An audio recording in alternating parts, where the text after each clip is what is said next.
Fala galera, grande abraço para todo mundo. E nunca se falou tanto em arbitragem no futebol brasileiro como nesta temporada. Principalmente depois aí da grande novidade da colocação do VAR nos jogos aí de Copa do Brasil, Campeonato Brasileiro, Libertadores da América. Um assunto que está em pauta toda semana, toda rodada, né? Depois de cada jogo sempre há uma polêmica, é o que é normal em arbitragem. A questão é que o VAR ele evidencia a qualidade ruim da arbitragem brasileira. Ou seja, a arbitragem brasileira ela sempre foi muito problemática e ela continua problemática. A questão agora é que ela se evidencia mais essa qualidade ruim porque, né, tem a questão do VAR, tem a questão do vídeo. E em razão de tantas polêmicas e principalmente da demora em se utilizar o VAR, né, o jogo perde aquela dinâmica, né, o jogo para muito. O que a gente vê é que temos muita gente já contra o VAR, né, e esse fenômeno tem aumentado, né, o número de pessoas contrárias ao VAR, especialistas e até mesmo ex-árbitros, né? A gente tem aí hoje vários ex-árbitros profissionais do futebol que são contrários ao VAR em razão dessa dinâmica que acaba atrapalhando. Assim, não sou contra o VAR, essa é uma situação irreversível, né? O uso da tecnologia no futebol é irreversível, não adianta a gente, não, vamos acabar com o VAR, vamos tirar a tecnologia do futebol, não, isso não vai existir. Agora, o que precisa ser feito é melhorar, né, essa dinâmica e, acima de tudo, melhorar a qualidade dos árbitros. Porque os árbitros que trabalham no vídeo, lá no VAR, são os mesmos árbitros que apitam em campo. Então, tem jogo que o árbitro está no campo e tem jogo que ele está lá no monitor, está lá no vídeo, no VAR. Então, se ele é ruim em campo, ele vai ser ruim no VAR também. E é isso que tem acontecido no futebol brasileiro de uma forma geral.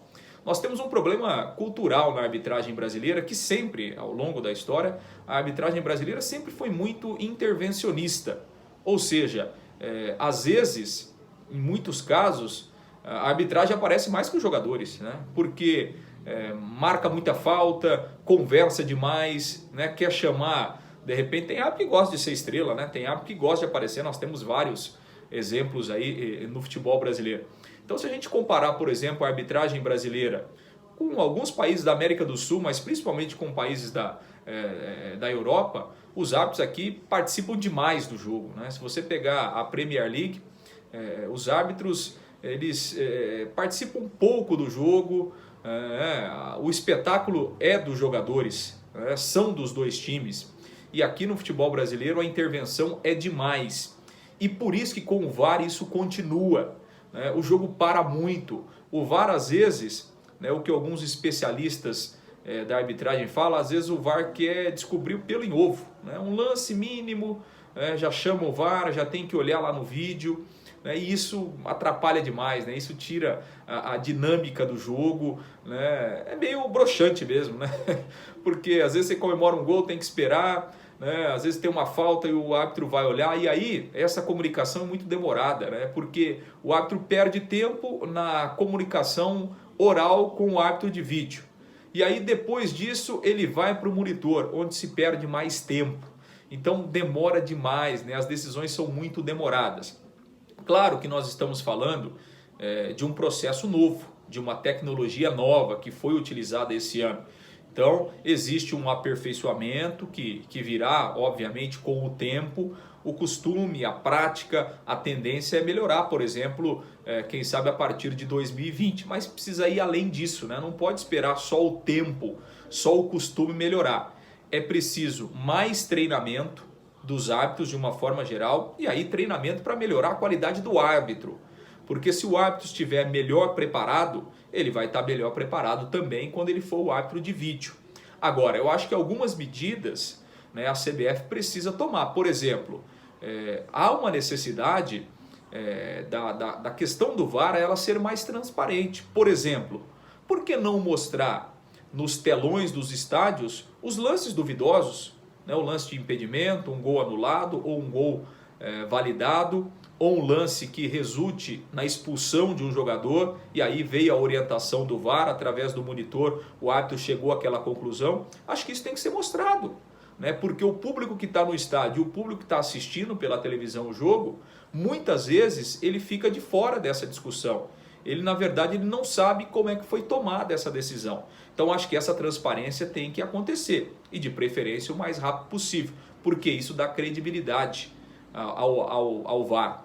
Outra questão, o próprio diálogo, né, do árbitro de campo com o árbitro de vídeo, acho que ele tem que ser mostrado, não só para os clubes. Hoje a CBF ela libera, se o clube fizer um requerimento, for lá na CBF buscar o vídeo, o clube tem acesso. Não, acho que não tem que ficar só entre os clubes, acho que isso tem que ser colocado para o público em geral, porque através desse diálogo entre os árbitros é que a decisão é tomada. Então, você divulga o diálogo e depois você divulga as imagens, isso dá transparência para o processo. Acho que isso é um caminho que a CBF tem que seguir, tem que buscar o mais rápido possível para que a questão do VAR ela seja positiva e não negativa como hoje acontece. A rejeição é muito grande por todos esses aspectos. Então acho que a transparência é um ponto fundamental para essa questão do VAR. E claro, o treinamento, a preparação dos árbitros.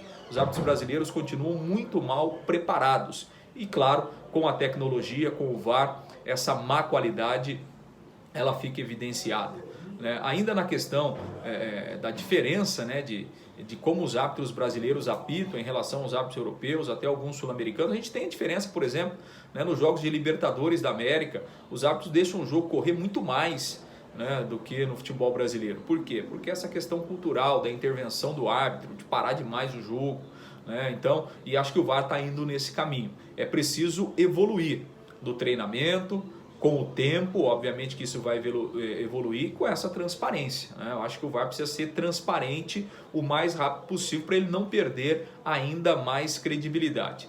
Vamos ter futebol sem VAR? Acho improvável. Daqui a pouco vamos ter o VAR na Série B, com o passar do tempo nos campeonatos estaduais, a tecnologia, mas ela precisa ser aprimorada e os árbitros têm que ter mais treinamento, porque senão as polêmicas, acho que as polêmicas nunca vão acabar, mas elas precisam diminuir. Claro que o VAR ele traz justiça e ele tem feito muita justiça em gols irregulares, em situações de expulsão, mas é preciso avançar, é preciso melhorar sobre todos os aspectos para que realmente essa tecnologia ela tenha credibilidade e possa contribuir realmente para a melhora do futebol brasileiro de uma forma geral.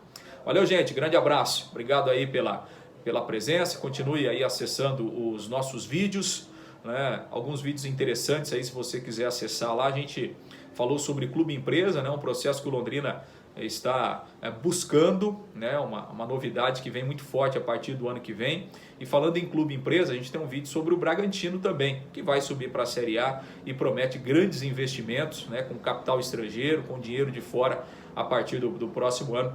Tem esses vídeos lá no nosso canal também. Grande abraço, até o próximo vídeo. Valeu, galera!